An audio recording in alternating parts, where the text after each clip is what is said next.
from 27 BC to 476 AD. The Roman Empire dominated the Mediterranean and had vast influence over Europe, North Africa, and the Middle East. It's one of the most influential civilizations in history, and it lasted for over 1,000 years. So how did it fall? Hello, and welcome to my channel. Today we will be looking at the fall of Rome. But before we do, if you like my videos, please hit that subscribe button so you don't miss out on any of our future uploads. And let us begin. The decline of the Western Roman Empire was a slow process which took place over several centuries. Its roots can probably be traced back to the reign of Augustus, when the empire reached its greatest territorial extent. However, it is also true that the decline of Rome can only be understood in the context of its exceptional longevity. After all, there had never been an empire as enduring as Rome until this day. In fact, it would take another 1,800 years for another empire to match Rome's run. In order to better understand why Rome fell, we need to look at some of the factors that made it such a great power in the first place.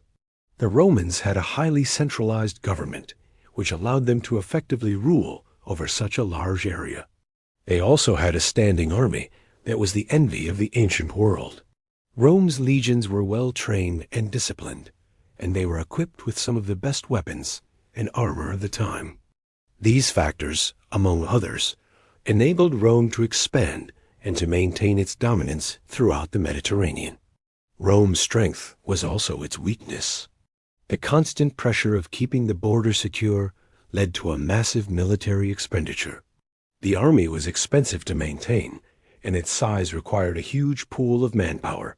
This meant that Rome's leaders were always looking for ways to raise more money. As a result, they often resorted to heavy taxation, which could be a burden on the people. There were many revolts and civil wars during Rome's later years, and this instability contributed to its ultimate downfall. For example, the Roman Emperor Nero ruled from 54 to 68 A. He's considered one of the worst emperors in history, and his excesses are said to have hastened the empire's decline. Over time, the gap between the rich and poor grew wider and wider. The elite class became increasingly decadent and corrupt, while the lower classes grew poorer and more desperate.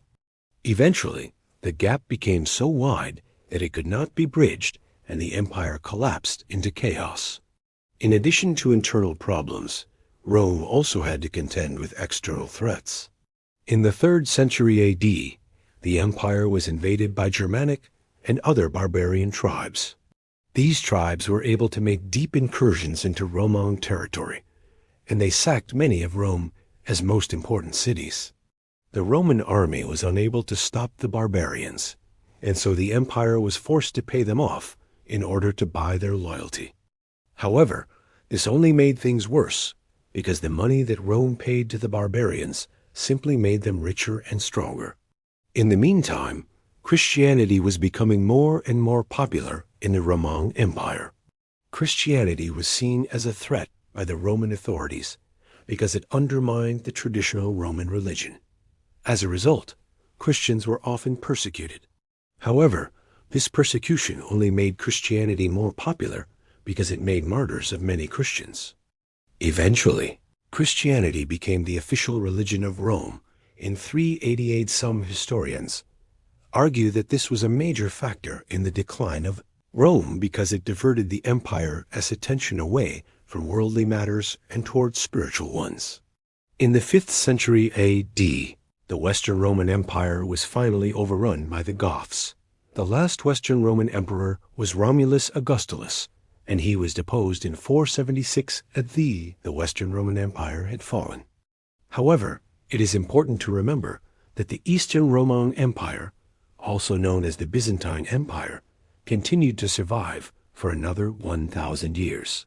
In fact, the Byzantines preserved much of Roman culture and knowledge, and they passed it on to the medieval world. So, why exactly did Rome fall? The answer is complex, and there is no single factor that can be blamed. Rather, it was a combination of factors that led to the empire's demise. The main causes of Rome's fall were internal decay and external pressures. The empire was weakened by economic problems, social unrest, and political instability. At the same time, Rome was under pressure from barbarian tribes and the Sassanid Persians.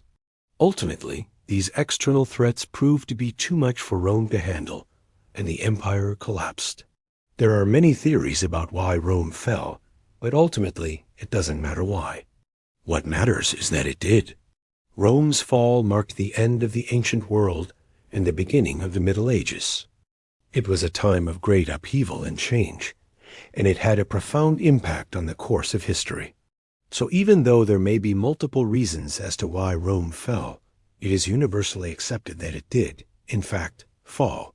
It is worth noting that Rome did not fall in a single day or year. It was a gradual process that took place over several centuries. Despite its eventual demise, Rome's legacy has endured for centuries. Its contributions to art, architecture, literature, law, and government have had a lasting impact on Western civilization. Even today, the ruins of Rome are a reminder of the empire's former glory.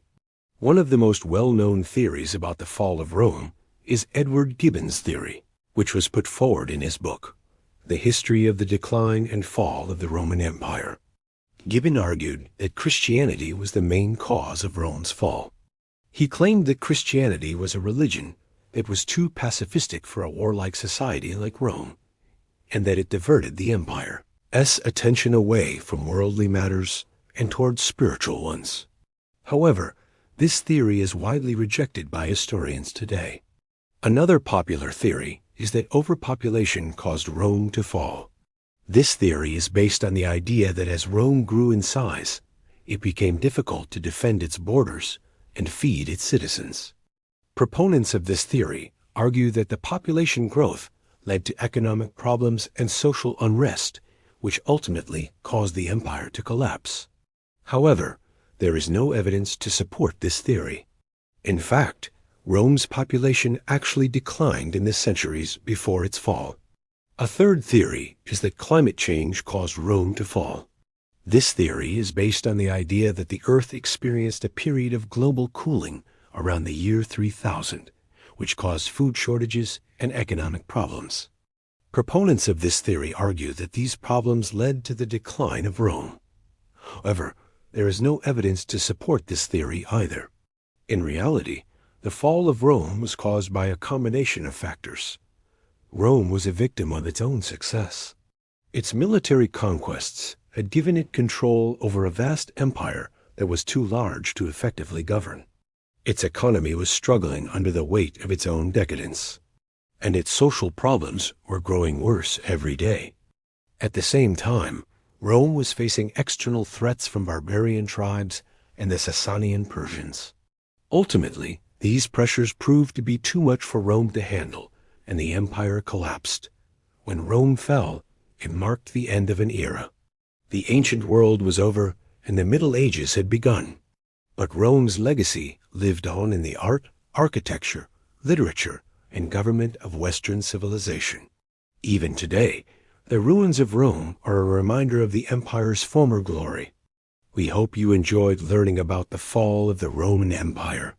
If you did, please hit that subscribe button so you don't miss out on any of our future videos. Thanks for watching.